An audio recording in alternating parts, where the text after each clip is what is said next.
Okay, so here's the Grandstream PBX setting. It says they're registered, and that's the trunk. I'm pointing it to the SBC's public IP, the select one.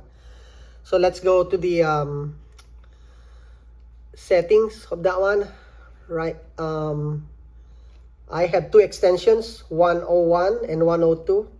That's a SIP connection and an FX connection. I'll show you the layer 1 connections later. But I want you to see how it's set up here first. So all I did was like that one. That's the host name is pointing, that's the domain name. And right here is the username and password. In the advanced setting, there will be a proxy setting right here.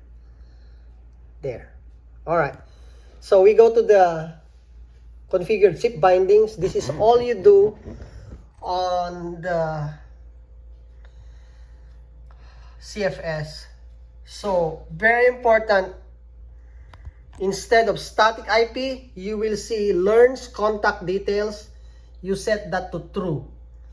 And then here, I will have a screenshot for all this. SIP authentication, you should true it. And then the username is you could use a username that's a word like Glenpar, Telcom. And then the password will be that one. That's all the setting that you have. The proxy is that one. I put the proxy for the select. Then the 247.244.25. So domain is the select SBC public IP. Proxy is the inside address of the select. The CFS proxy IP. Now, if you look at the PBX, let me swing it to the PBX right now, right here. So the PBX here is like this.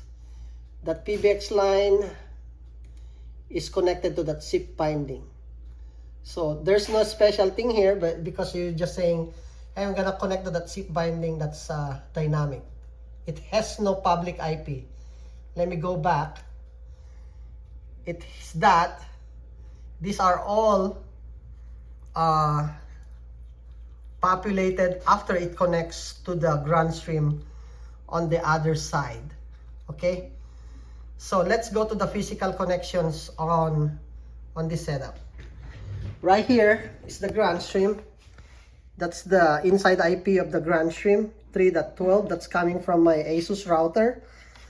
And here is the one connection is going to my Asus router. The blue cord is going to a switch, just a ThreadNet switch going to the LAN. This Grandstream is acting like a DHCP server, which is giving them for that something, for that 101, 101, something like that. But of course, the FX port is connected to that BTEC patch line right here. So here are the connections. The blue line here is the switch coming from the LAN of the Grandstream. This gray cord is coming to this Grandstream right here. Comes here. So this is extension 101 as you've seen on the configuration. And this is extension 1002. And that's it. So let's make a call to my desk phone. Call from 101 just to prove that it's working. 956-642-1258. And then dial it. Okay. It's ringing, right? So that's working. Now I'm gonna come here to my other phone here, and I'm gonna use the LifeWord test number,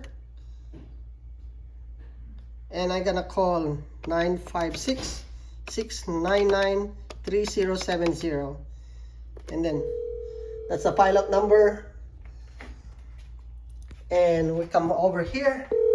It's ringing to this Grandstream phone, and that's about it.